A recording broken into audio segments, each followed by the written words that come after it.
Yes. Yeah, well, I can go. Just go on and type in info to us on right here. Yeah, but this is the official from Dave Hodges. Oh. Yeah, I think Okay. we're putting the 10 to 12. So, okay, cool.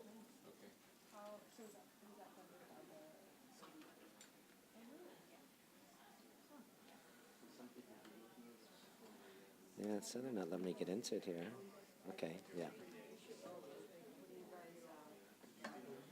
So we'll just minimize it here. Is it okay just to minimize it? Okay. So that is, sorry, so what did you bring up?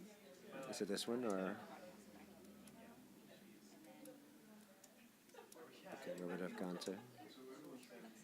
Probably. Okay, here. So that's his official Okay. site. It's on the conference website, and then you Right. just click onto this. So, Okay. which is from YouTube, obviously. Yeah, I don't. But this isn't YouTube. This is actually his. Right. Right. So should I click and then just pause or wait? Well, it's not me. I'm not him. Okay. So I don't know whose presentation is it. It's like someone from here. Oh, so is this someone's individual laptop or is this? No, no, just for it's for that. Yeah. But, the video. I didn't send my videos in or anything like that. I Okay. wanted to search. But Jess said we could just show Yeah, this but you because could do. Yeah. So yeah. I'll just minimize if this you and wanna bring it do up when your- I'm yeah, speaking. That's Yeah. what you're showing. Yeah. Oh, okay. Sorry, I didn't Yeah. understand. Yeah. Okay. Okay, good. All right. So whenever you're, let me just.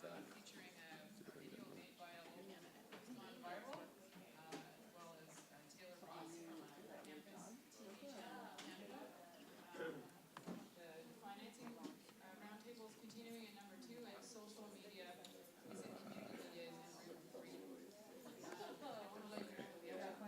I'm ready. Rigged up.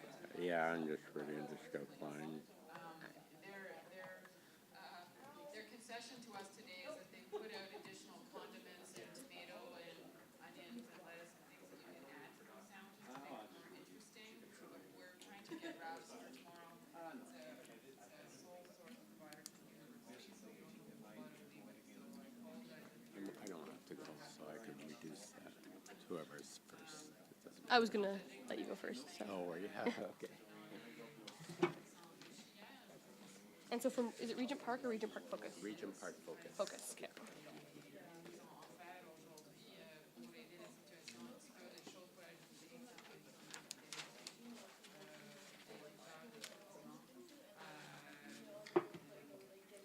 On a demandé des wraps.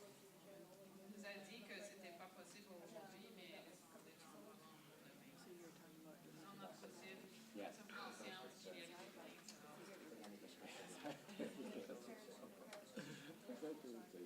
Okay, hi everybody. So I'm Isabel. I just wondered if people knew about the parking situation for Monday, Tuesday.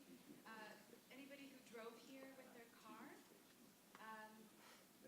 Yeah, because parking during the weekend is cheap. You know, you're $4, but we just got a $14 ticket for 4 hours, and then you have to go renew that. So we weren't told, but there are day passes that you can obtain at parking services. So it's just across from us this way at the Robertson Hall, and it's $15 for the day pass. So those of you who are here today and tomorrow, strongly recommend that. I would suggest you take your ticket that you've paid, whether you parked in the garage down here for $14 for the 4 hours, and I will be on the phone with them, see if they can just keep that ticket and give you a day pass, so you don't have to pay another $15 to be here and be part of this conference, because we really are so happy that you're all here and want to make it as affordable as possible. Okay, so Robertson Hall is this way. It's also in the map. I pronounced it. It's a pity that they started eating. I don't know whether I can tell them. Very back. As soon as she's done her parking announcement, I'll remind them that they can't eat in the room. Okay. I was just waiting for the announcements to be done, so that's why. Okay, well, we should get started. Thanks for coming out, everyone, to the youth media panel today. Oh, I'm super loud. I'm Jess Wynn. I'm working media outreach and publications for the conference. So we're all glad to have you here. Here's my notes. So on the panel today, we have Adonis Huggins from Regent Park Focus, Tara Mahoney from Gen Y, Taylor Ross from NUTV, and Dave McFall and his students from Pierre Elliott Trudeau Elementary School. This panel focuses on youth media organizations, their projects, and the approaches to those projects. So very exciting. Adonis, you want to go first? Sure. Okay. Great. Well, it's great to be here. So I'm the executive director for a community not-for-profit organization called the Regent Park Focus Youth Media Arts Center. And the center is located in Regent Park, Toronto. How many of you are familiar with Regent Park? A couple, okay, a couple. So Regent Park is a Canada's first public housing and oldest public housing project.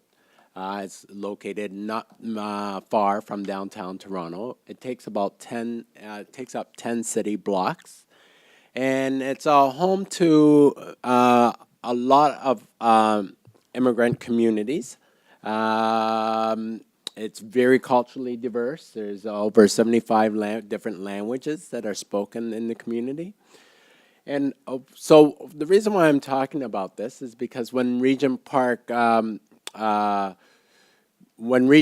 Focus started, it was around 1990 when we began. And how we began was because the community felt that that the community was stigmatized.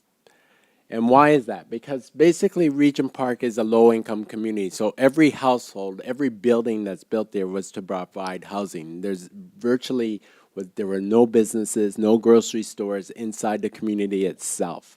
All the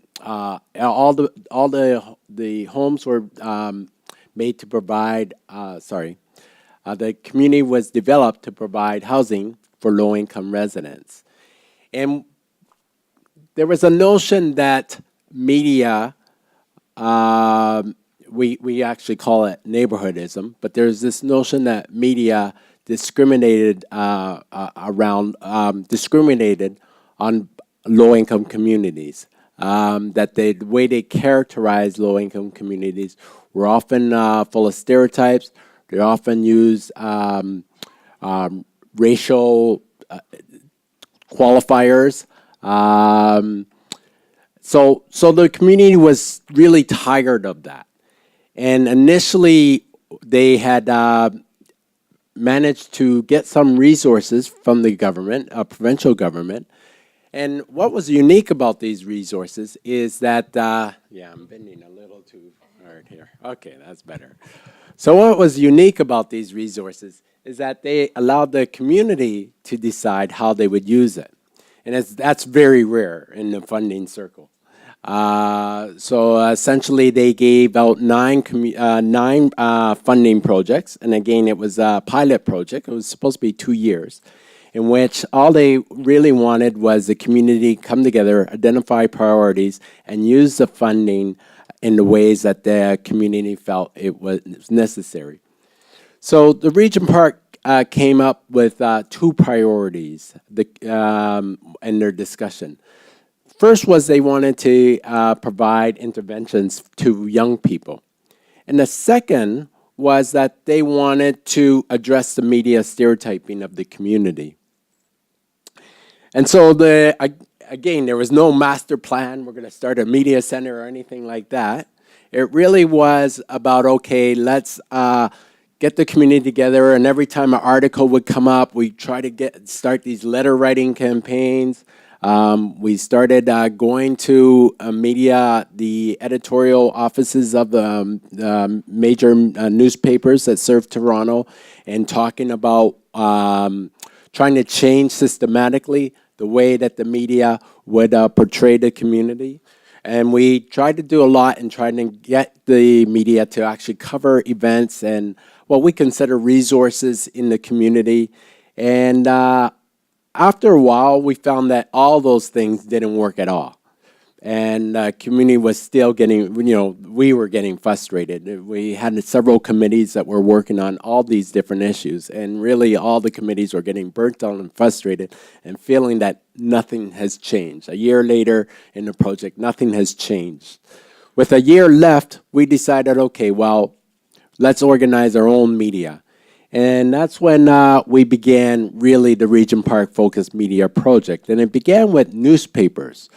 It began where engaging young people, both in the local schools and around the community, to submit articles about their community.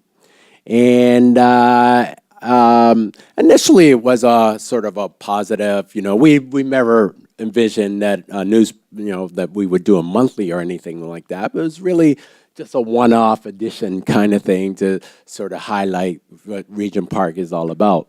But there was a lot of interest in that, and it turned out to be a monthly newspaper that young people would deliver to every household in Region Park by hand. So it was really cool. And that continued, actually, it continued for 10 years. And each time the project was coming close to the end of funding, and as a stepping back from the organization a little bit, it was always feeling like this organization was on life support. It's every 2 years it was coming up to the pilot project is over, and the community say, no, you can't, no, we can't, we want it. And then fundraising and building a little bit of infrastructure and then applying for grants. So it was always felt like we're critically at life support. So the newspaper happened, and then we started getting into, we connected with the local community radio station, done from Ryerson University, and started a radio program in which young people, first of all, we were taking young people all the way to Ryerson, which is not far. But in Region Park terms, a block away outside the community is far. Just because our community really never traveled, they never really left. They felt at home in the community, and so it was real often difficult to get young people to actually leave the community to go somewhere without really handholding. So we decided, okay, look, we're not getting the numbers that we want involved in this radio show.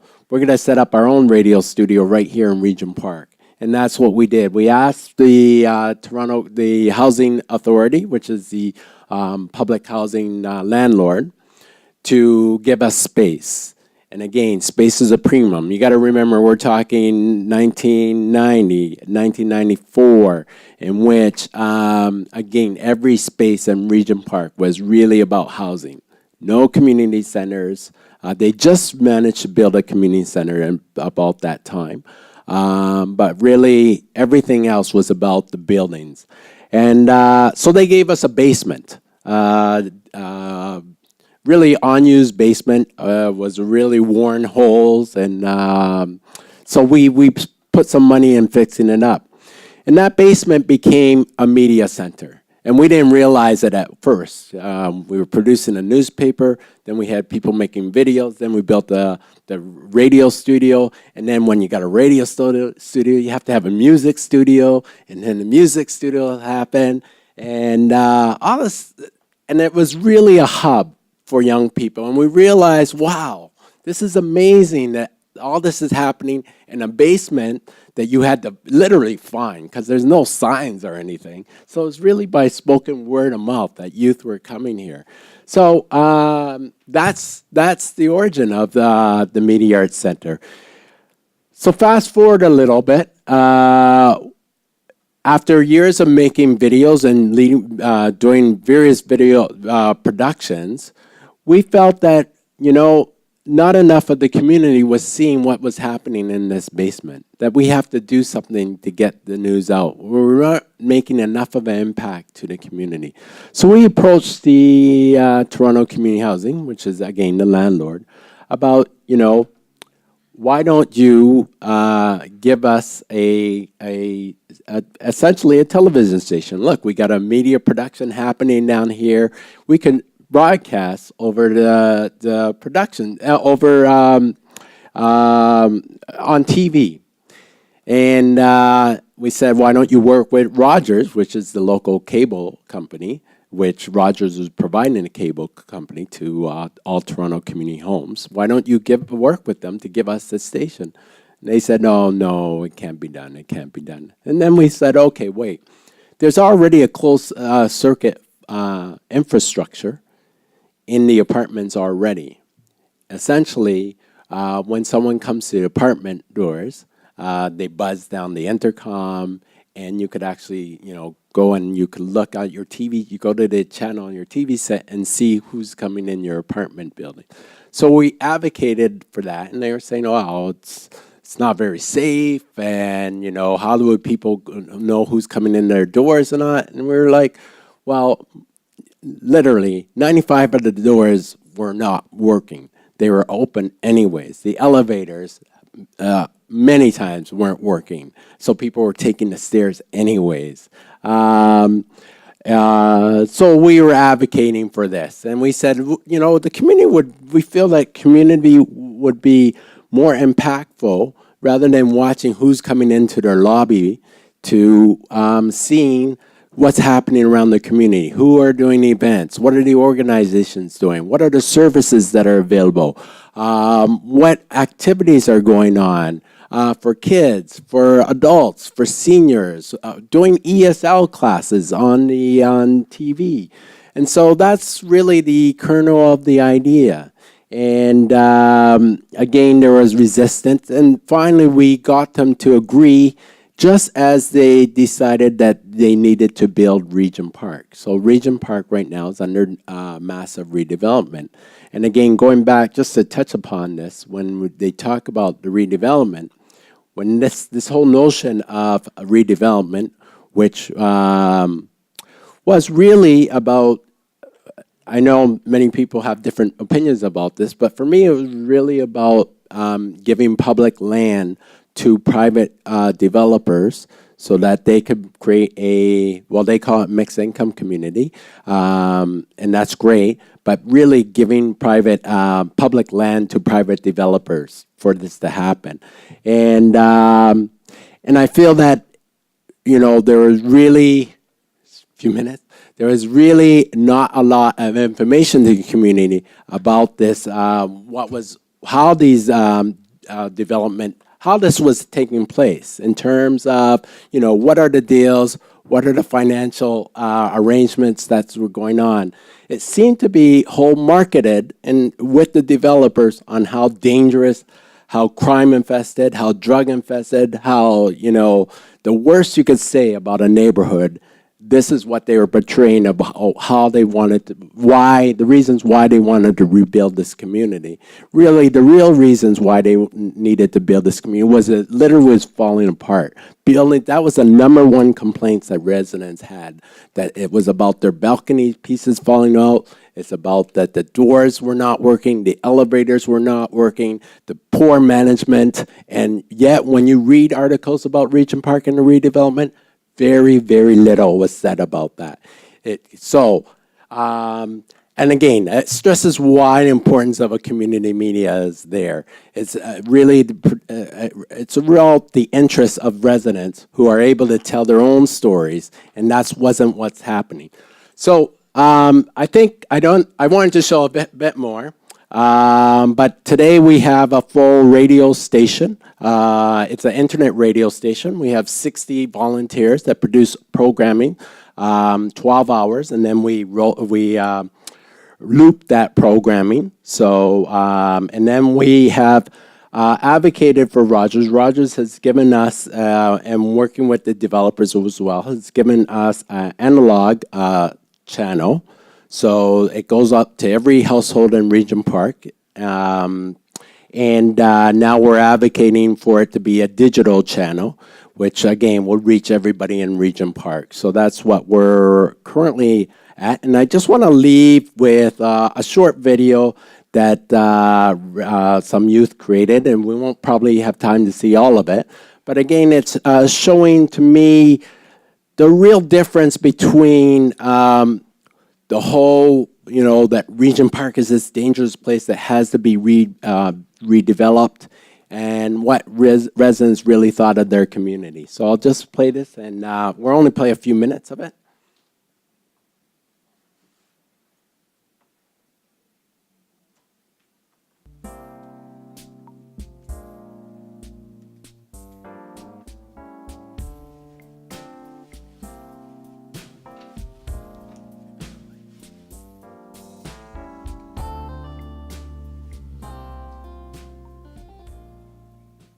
What are your favorite memories of Regent Park? Seeing my family grow, seeing the young ones mature. Regent Park is all right. From long time you have a stereotype, so despite sometimes the individual trying to rise above that, they still get that little tag. But say what, a lot of good stuff come out from here still. My name is Asila, and what I'm gonna miss about Regent Park is that, well, I don't know, like my friends and I'm Johnny, and Regent Park's my life. It's where I grew up. Regent Park means everything to me, you know? I've been in Regent Park for over 30 years. 30 years. I love Regent Park. I used to live at 14 Blevins over there. Then I moved to 1 St. Bartholomew. I'm going to really miss Regent Park, all the memories. My favorite memory of Regent Park is definitely the laughter as a young person. The chilling outside late at night with your crew and just the laughter. Whether or not it was two young people going at it with the mama jokes back and forth, there was always laughter. People were always having a good time here in Regent Park. It gets harder every day, but I can't seem to shake the pain. I'm trying to find the words to say, please stay.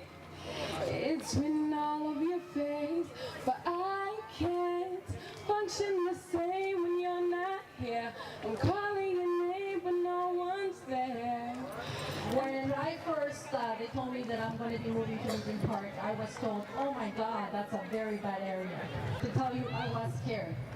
But as the years go by, I love Regent Park. I love living in Regent Park. We're richer than anyone else out of this community. And I always tell my kids, I will die here in Regent Park, and I'll always be representing a lot of the residents in Regent Park. I do not keep my mouth quiet. What is one of your greatest memories about Regent Park? So we're closed there, unfortunately, but the project continues, and I'm glad to say, and it's healthy.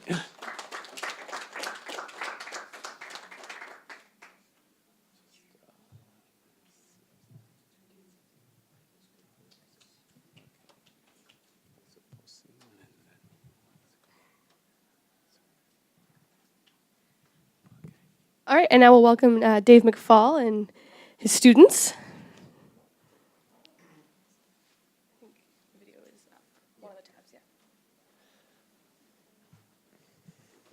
Okay, so I'll do a second. Well, excuse me.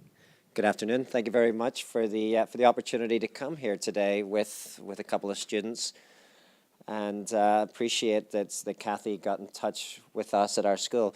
These kids did something quite astonishing.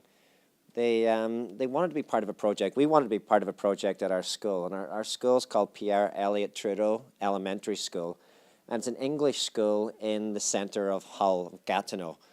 And our school's ranked as a socioeconomic 8 school, with 10 being the most disadvantaged, 1 being the most affluent.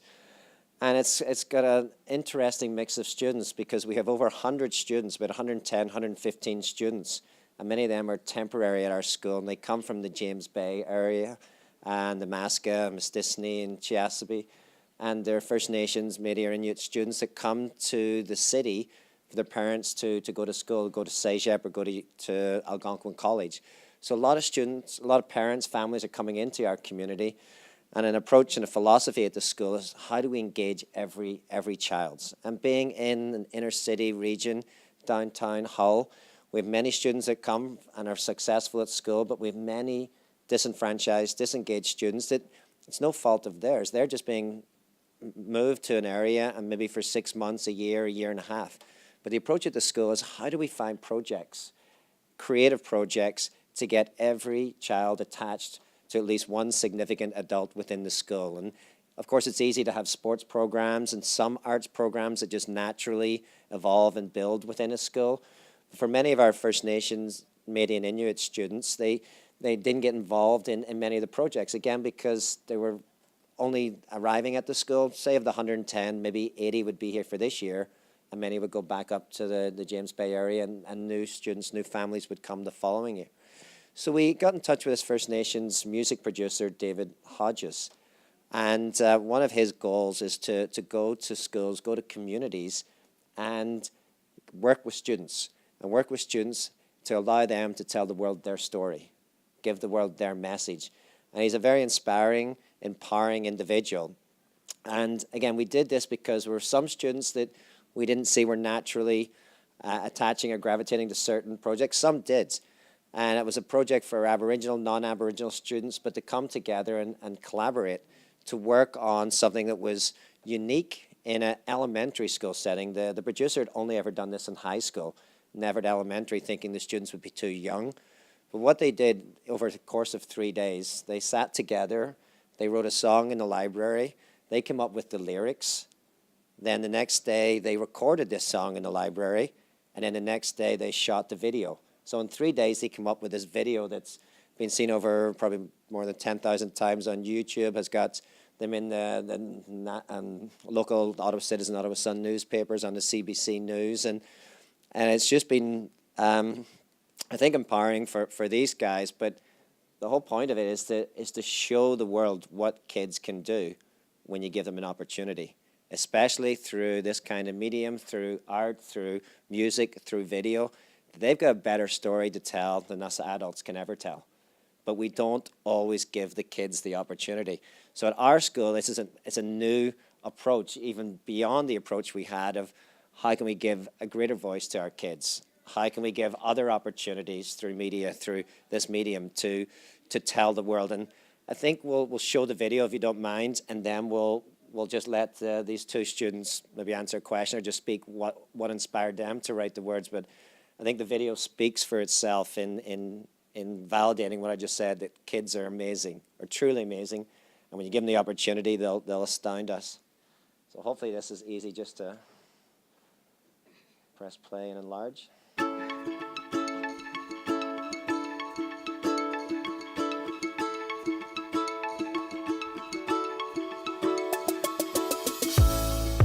like to sing and express my soul.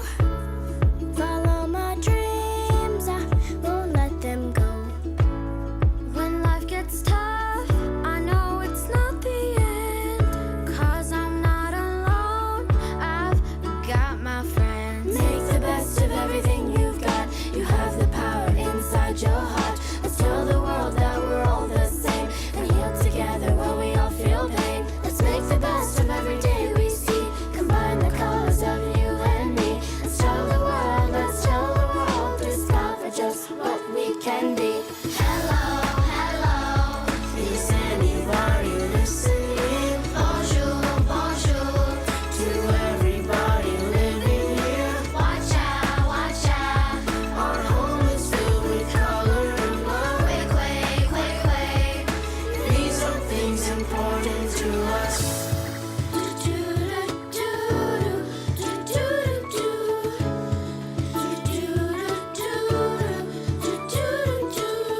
No matter where you're from, let's fill our home with color and love. 'Cause we are like the sun, and these are things important to us. I work real hard to get to where I wanna be. Working together with my team as I follow dreams. I try, I'm never gonna say goodbye. Lifting each other up, every day we fly. We bring each other down, it's so stressful. Turn the attitude around and be successful. Always remember to share and include. Keeping our pride is what we're daring to do. My friends I like to support. I know that life is too short. I wanna reach out and change the world around me today. I wanna see progress, 'cause all I'm seeing is the nonsense. This is the process, so I'm riding with my people and we got this.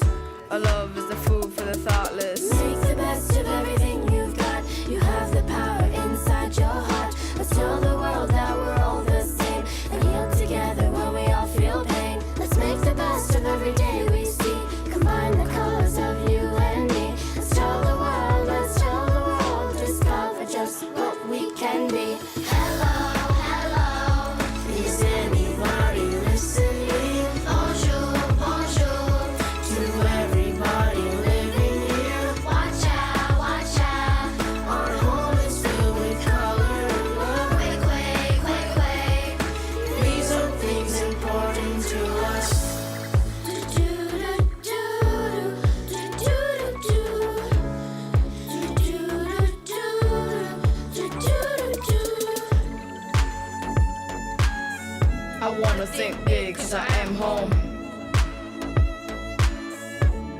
and I know this could last long.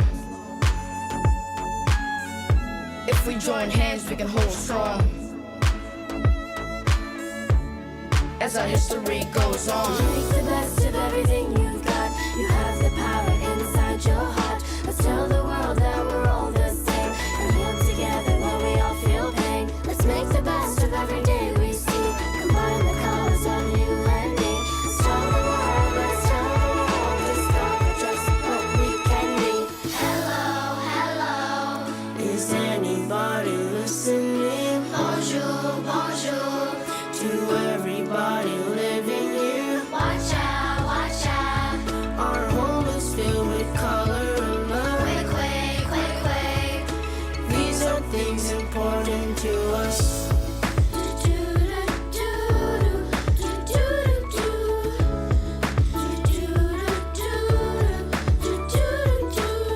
No matter where you're from, let's fill our home with color and love.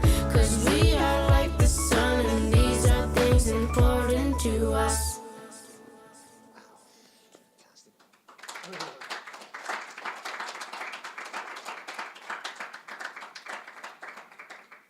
So as you saw and heard there, it's quite amazing what these kids put together. And fortunately, the third day of doing the video, it's coincided with Aboriginal Day, Summer Solstice Day at Vincent Massey Park, just over there, last June 20th or 21st. But these are two of the students. This is Neben. Neben loves music. I didn't know that. I didn't know he loves sampling music, and I had no idea this was a passion. And so what we've unearthed here is a student who's now got an opportunity within the school to unlock that passion of his. And Lucy, we knew, played the violin, and she just picked up the violin when they were recording, just started playing. She's that talented. But again, to have an opportunity, and now we have it showcased in this video. So I'd maybe like to just bring Lucy up and just say hi and maybe tell people where did this come from? The words to the song or the whole project. You want to just maybe say, how did this come about in terms of writing this song? Did you do this? What was that process like? You just sat together for a day and just came up with ideas that meant something important to you and others? Yeah, well, it took a day or two to write the lyrics, and it impressed me how fast we could come up with something so. And the best part is the first line of the chorus. Hello, hello, is anybody listening? Yeah, because it's something that children need to fight for nowadays, because us youth need to have a voice, and normally the adults the school is for adults sometimes in schools, and what I think we need to work on is having children express what they want and how they want it. So, of course, the adults can help, but we have our way, and we have something that we like and how we want it. So. And what about the 4 languages in the chorus? Oh yeah. So, hello, hello, English. Is anybody listening? Bonjour, bonjour in French. Wacha, wacha in Cree. Yeah, Cree. And kwe is in Algonquin. So it's hello in in the Algonquin. 4 Yeah. languages, and in our school there's a lot of Cree, Algonquin, French, and English students. And I think in our school we have a whole bunch of languages, and I think that enriches it. And is that a word? Enrich? Okay, yeah. Beautiful word. It helps. It represents something in our school, and it. I think it represents our school. Yeah. It And you represents our guys school. reflect that in the song and the video. So well done, Lucy. Yeah. We'll get Neben up here for a second. So Lucy is in grade 6 and Neben's grade 5. So he's grade 4 when this song was put together. And his line, Neben had a difficult time in school before he came to us, and even had a difficult time for a couple of years at our school. But the line of his rap there, turn your attitude around to be successful. So stressful, turn your attitude around to be successful. And that's what this boy has done. And I just think music and an opportunity to express himself has really helped this boy shine, to be a leader in our school. From Neben, what about this project? How did it make you feel, and what do you think about future projects in music at the school?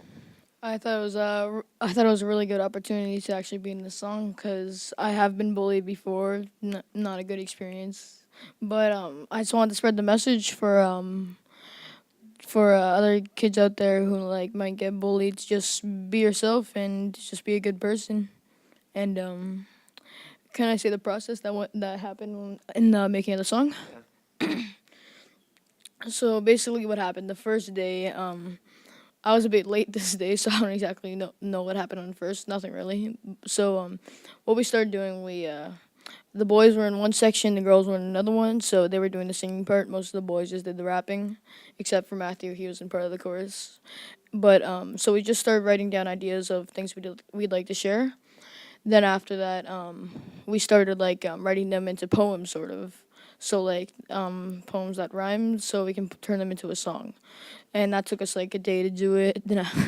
But that took us. The boys didn't record until the next day, but the girls they started recording around the end of the day. Then after yeah, so Aisha and Crystal got their part down. Those are the two first people. Then day two, the rappers, as I can say, we got down our recording done. Then it took us a little while to get our recordings done. It took us like an hour or two.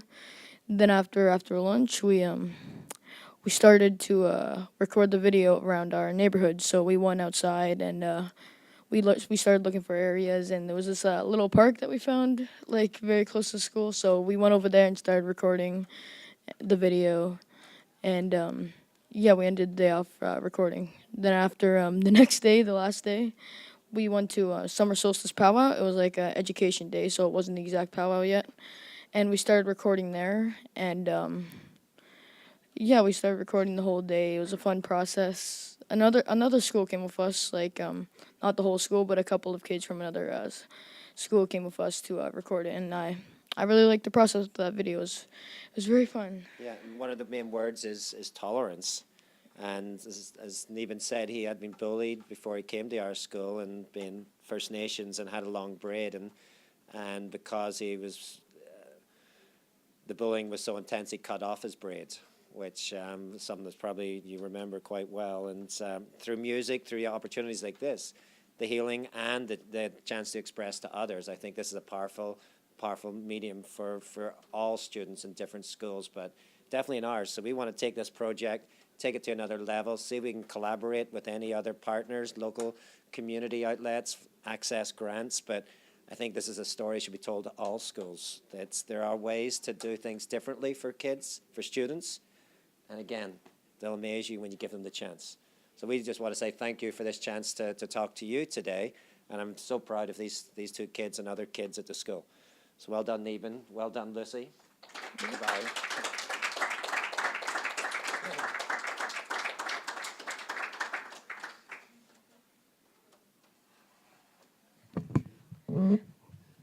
Thanks. On the buses back at school. Oh, for sure.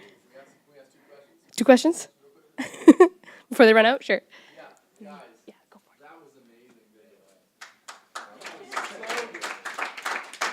We're saying though, you can't just make one song, because then we have to listen to that and repeat. Yeah. What's next? That's what you have to figure out. It's another song. When's the album coming out? We're working on a book as well. Nice. See if we can tell their stories in a book, but you're right, more songs. You're doing the opposite of bullying. I hope you know that. Yep, you're helping other kids, 10,000 views, and I'm going to share that video with my friends. And I'm from the States, in Seattle. And I'm going to put that out there, because I want to see it get more views. I think it's amazing. Good job. I very rarely bully, but the only time I ever have bullied is against another guy who was bullying another kid. And that's cool. Yeah. Well, you're supporting someone. Not bullying. Good job, guys. Very good. Are there any other questions, just in case? Where can we find the link to the video? Yeah, good question. I just put it up on Twitter. Follow #ComeMedia2015. Just go on YouTube, search up Important to Us, first one you'll see. So it's amazing job. Thank you. Sorry, I had to jump ahead of the queue. They have to get the buses. Okay, thanks a lot.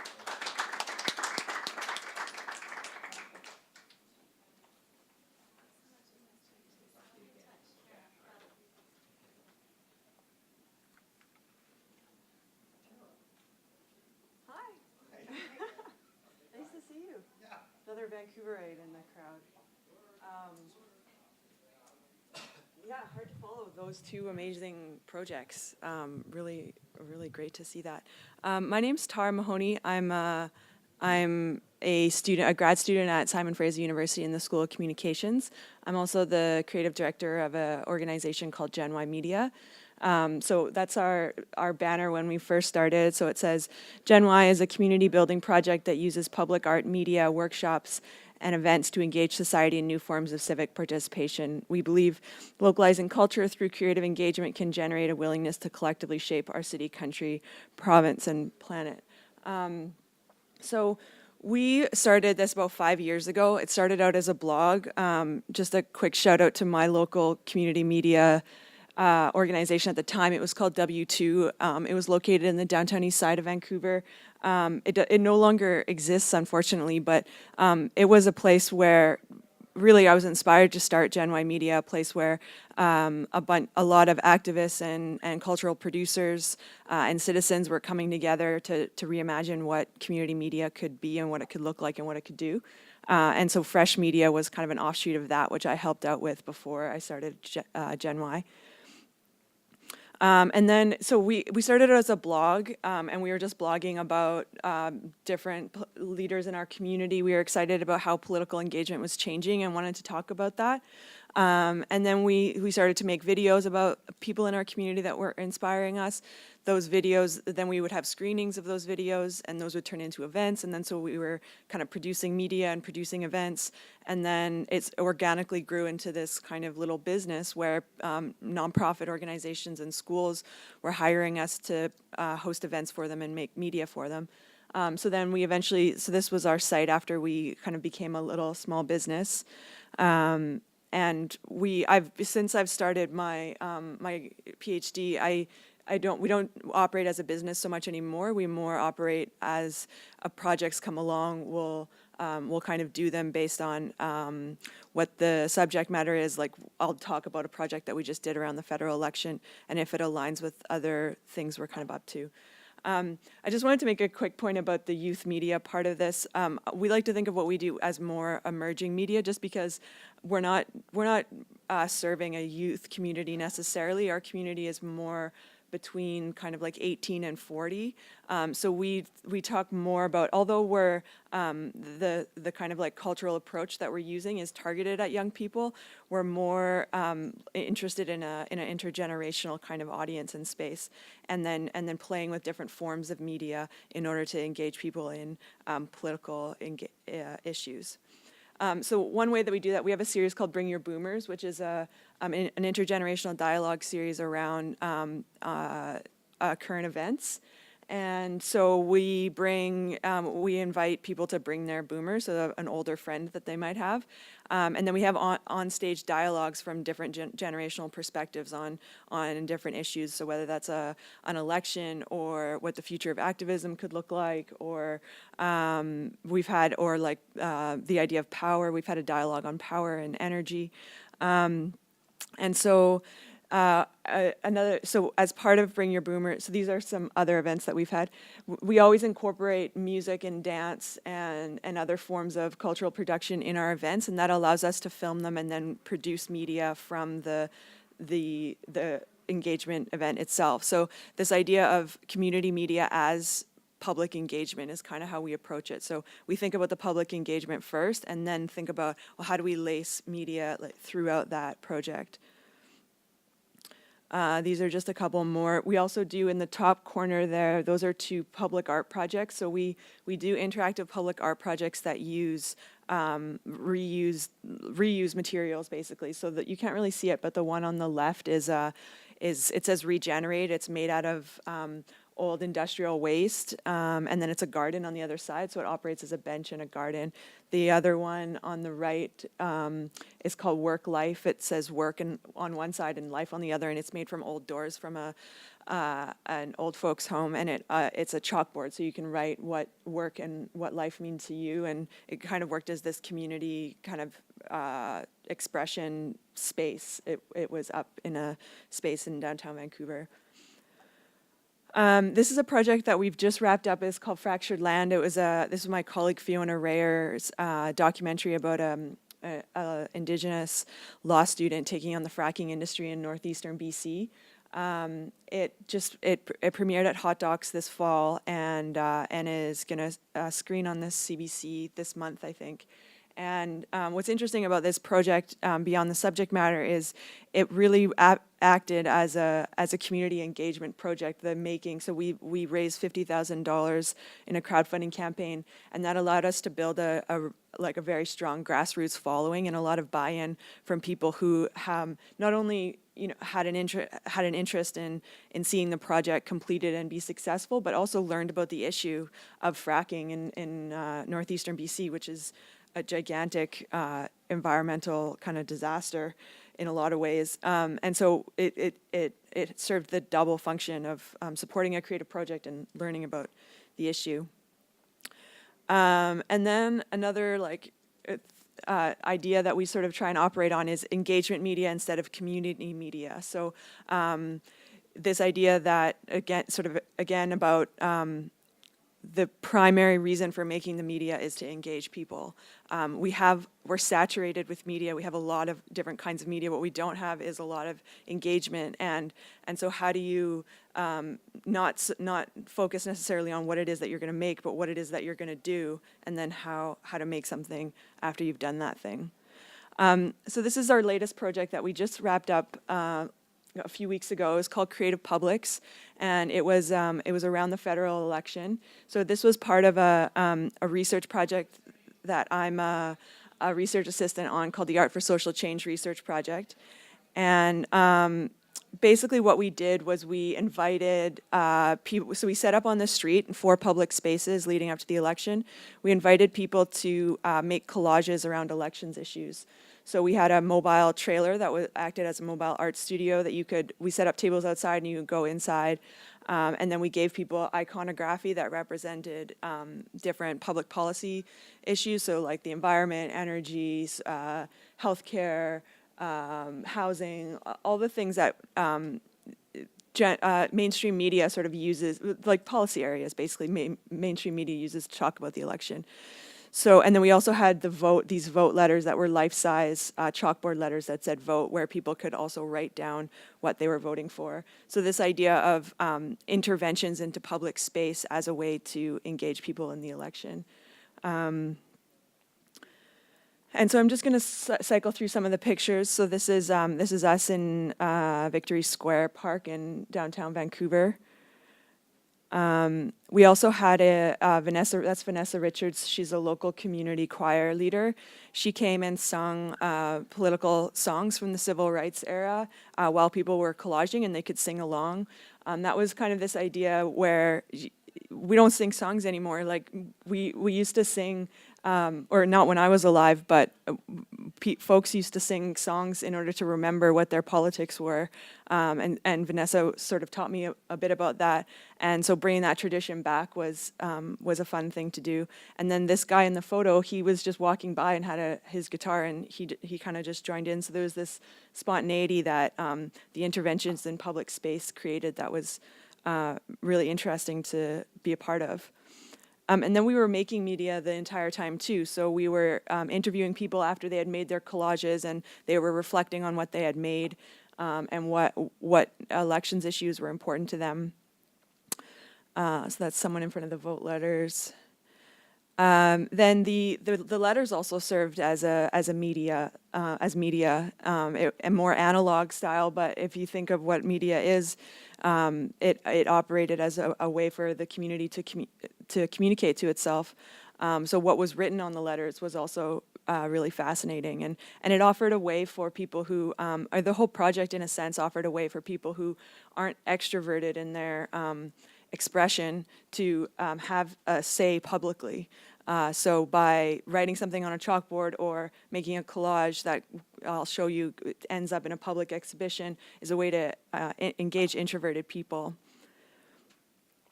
And then social media, of course, was a big part of this. So we had a photo booth where people could write on a piece of chalkboard board, what they were voting for, that was plays on social media in various ways. So designing the project so that for moments like this, that serve little tiny micro media. And then this type of media was also being made. So the collages themselves, which were photographed and uploaded online, to give an alternative expression to how people were thinking about the election and what they cared about. And there's one of the collages that was made.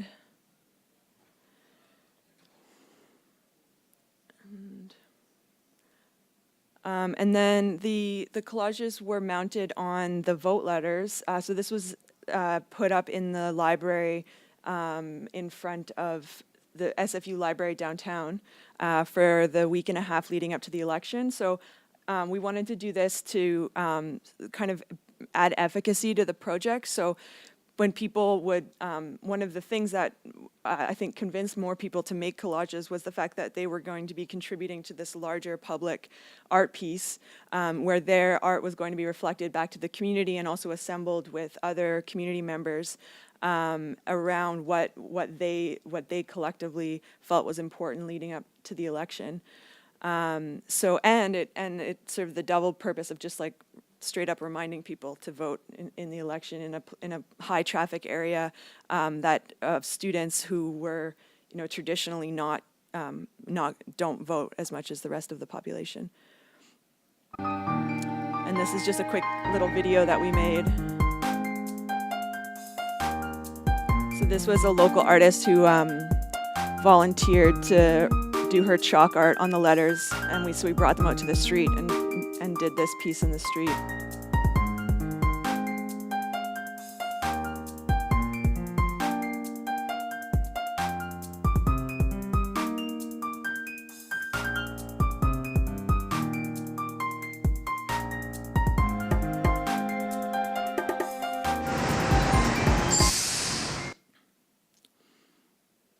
Oh, and then we threw a party. So that's another thing that we do. We throw a lot of parties as a form of engagement. So this one was not a party, election party. So this basically invited people who, organizations who were working on elections issues, but not through the traditional political party system.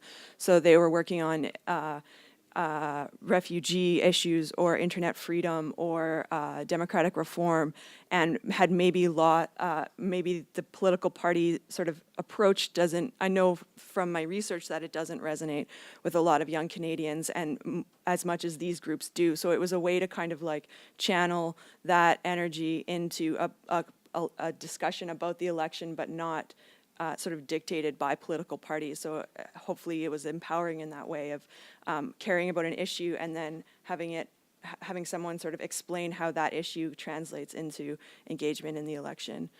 And then we had poetry and music and comedy at this event, which was also filmed and contributed to the media side of the project.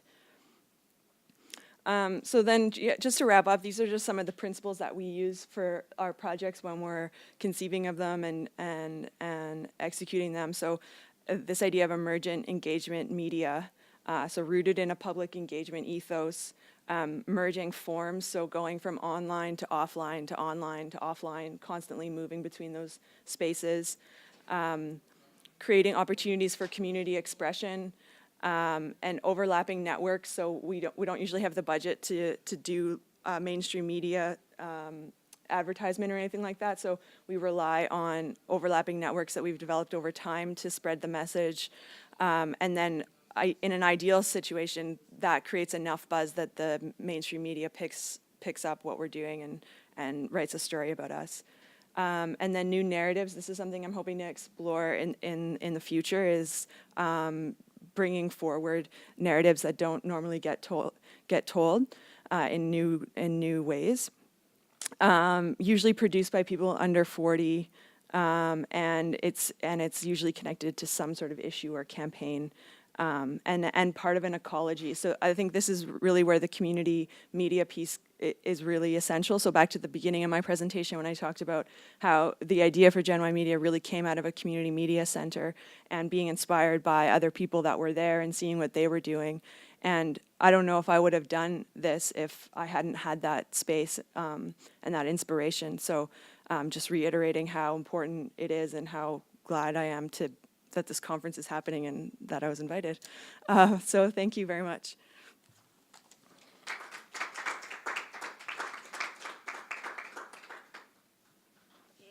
I'll just try and be really brief because I'm sure we're all want lunch.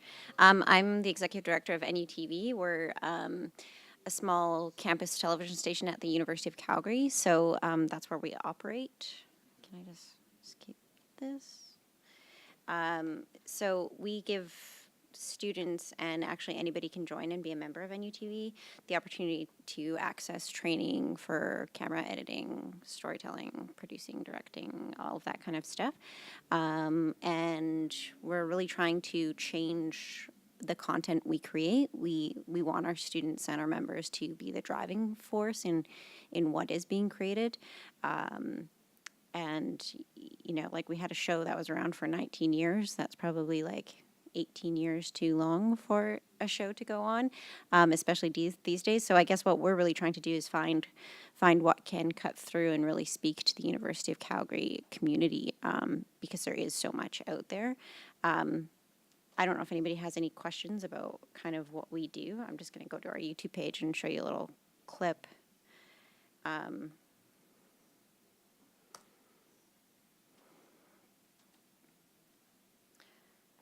Of what we do. Live or dead from.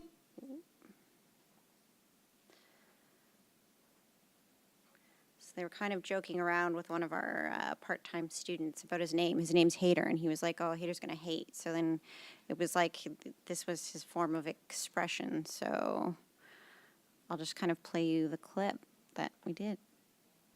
You know what I hate? You know what I hate? You know what I hate? Saying goodbye.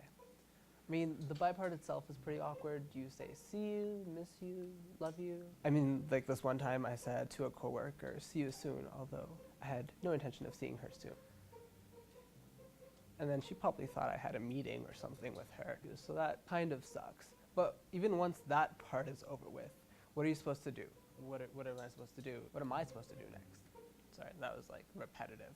Am I supposed to go out there and make new friends? Like, have you been outside? It's a pretty scary world out there. There are scary people out there. There are people who like to put in milk before they put in their cereal, and that's a bit concerning. Also, this one time, I got yelled at by 3 little girls at the back of a Hummer limo. Haven't recovered since. Also, I'm going to come out and say it. You shouldn't be friends with international students. They're just going to leave you. They're going to be on your social media, and you're going to see them, and you're going to be reminded of all the good times, but they're gone.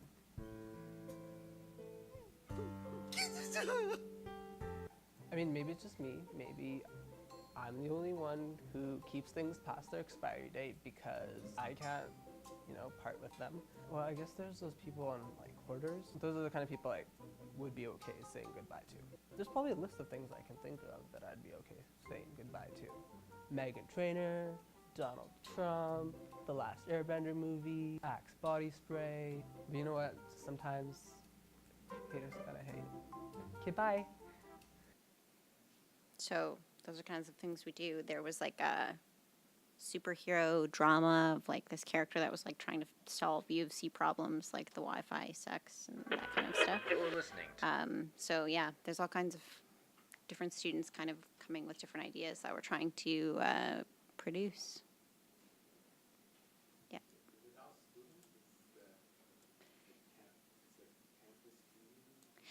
It is campus community. We're a registered society, though. We're separate from the Students' Union and from the University of Calgary, so we are separate, but we are heavily intertwined with them. But anybody can join and be a member.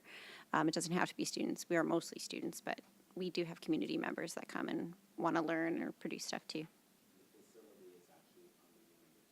Yes, it is. It's in the Students' Union building at U of C.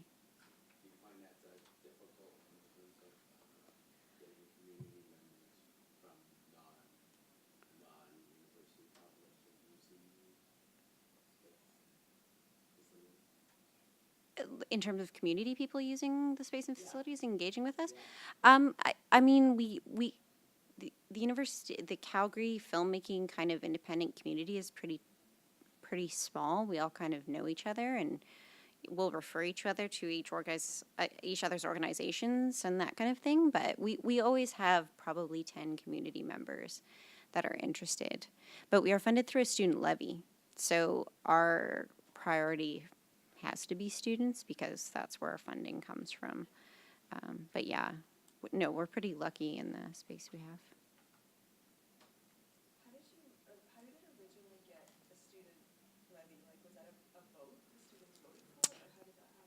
Yeah, students have to vote for any of the levies. So I think in 83 it was started as a student club, and then in 91 it was registered as a society. We levied for an increase in 2009, and we got like a 25-cent increase to our levy. But there's also a campus-based paper and a campus-based radio, and they both tried for levies in the past 2 years. You have to go through Students' Union and pitch them on the idea of increasing your levy. It's for them to include it on the election questions, and then students get to vote. And the students have voted no for any increases to those organizations, because I was thinking of trying to increase our levy a bit, because it's been the same since 2009. So it's hard to grow when your budget is the same from year to year. But it's nice that we do have the same budget from year to year too, so.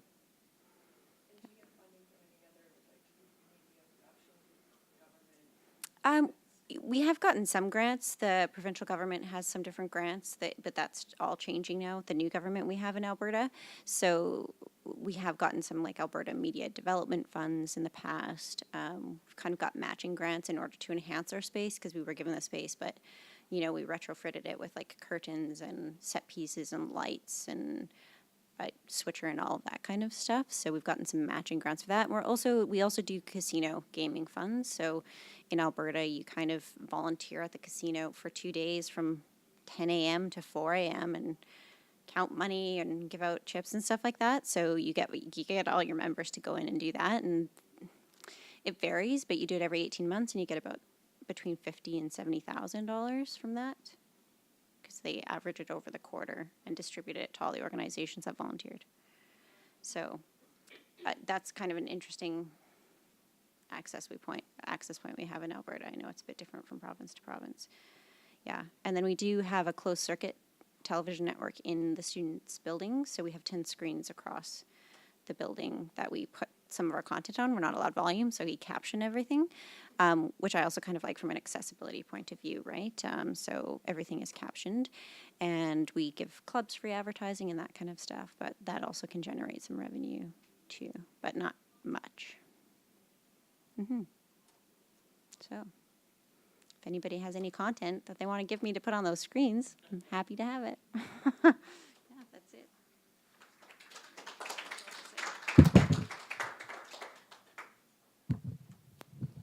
Cool. Thank you to all the speakers on behalf of Community Media Convergence. Thanks for coming out. If anyone has any questions for Taylor or Tara or Adonis, I think we're going to go and get our food, so you can find them out there if you're all sticking around, at least for lunch. So yeah, you can find them out in the atrium. I know that Castus is talking about their organization out there, so go and enjoy lunch and come back for the next panel. Thanks. I'm just going to